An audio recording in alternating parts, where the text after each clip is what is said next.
Hey there, it's Dr. Dan. So excited to have Snow White with us here today to join us on the Mini Med School for our discussion on heart attacks and coronary artery disease. Hey there! And I see the whole gang is here. Do you want to introduce them? Sure. This is Doc. Hello. This is Happy. I am literally ecstatic to be here. Dopey. Sleepy. Sneezy. Grumpy. And that's Barry. Nice to meet you. Isn't your name Bashful? Everyone just calls me Barry instead. It's fun. Hi-ho, hi-ho, hi-ho. Alright, so tell me how you became interested in this topic. Well, we were watching one of our favorite shows. There's a part where one of the characters gets scared. And has a heart attack. Oh, Jerry! guys, Oh, I think he might be having a heart attack. What? Are you serious? Oh, so much stuff is happening right now. Call 911. Okay. Just breathe, okay? You're gonna be fine. And we started wondering what happens during a heart attack. Well, stress and gas often go hand in hand, so that's not too surprising. But first, let's talk about some anatomy. Coming right off the aorta with oxygen-rich blood are the coronary arteries that feed the heart so it can pump blood through the whole body. Do you expect us to remember these? Not really, but if you can remember one, the left anterior descending is the most commonly affected coronary artery. So what do you do when Jerry gets to the hospital? 3 things we'll be sure to do when Jerry gets to the hospital is an EKG, or an electrocardiogram, special markers of the heart called troponins, and get a good history and physical. In a case like this, they would probably be taking him to the cath lab. Yes, Dopey. Is that where they have those pads and they're like, clear, and they shock you? No, but that's a good question. What you're thinking of is what's called cardiac arrest. This is when you don't have a pulse and is from your heart not beating properly or at all. This is when we do CPR. That literally sounds terrifying. Cardiac arrest is more of an electrical issue, whereas a heart attack is more of a plumbing issue.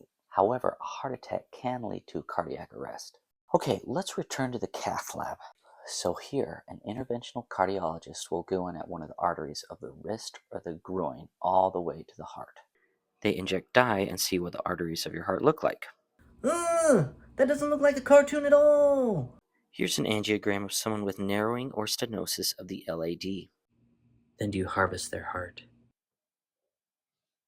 Once they know where coronary artery disease is located, they might use a balloon to open up the vessel and place a stent to keep things open. This reestablishes blood flow. Dopey, you don't need to raise your hand. Excuse me, Professor.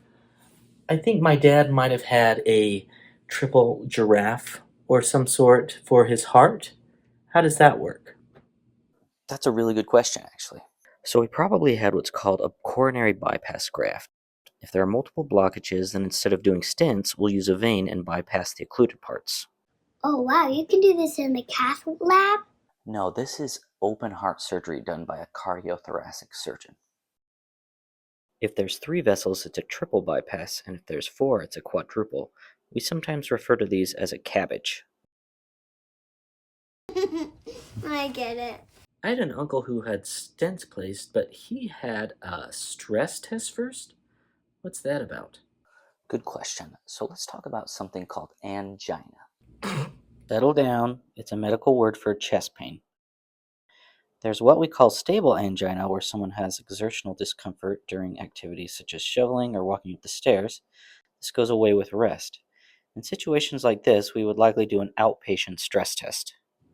What is a stress test? Either we have you exercise or give you a medicine to stress your heart and then look to see if there's signs of lack of blood flow. If yes, then we proceed to catheterization. Unstable angina is when you're having chest pain at rest. If this is occurring, you need to be seen at an emergency department. Question. I had an aunt who was hospitalized with COVID and was told she may have had a heart attack, but she never got a stress test or a cath. Why is that?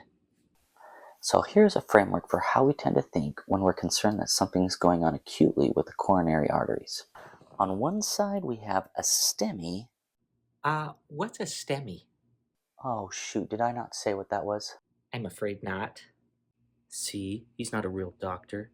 Okay, let's talk about EKGs real quick. So here is a basic heartbeat. There are certain segments that have certain names as shown. A STEMI is an ST segment elevation myocardial infarction, where the ST segment goes up at least 2 little boxes from the baseline. In an NSTEMI or non-ST segment elevation myocardial infarction, you might have ST segment depression, T wave inversions, or no EK changes at all. Is this what Jerry had?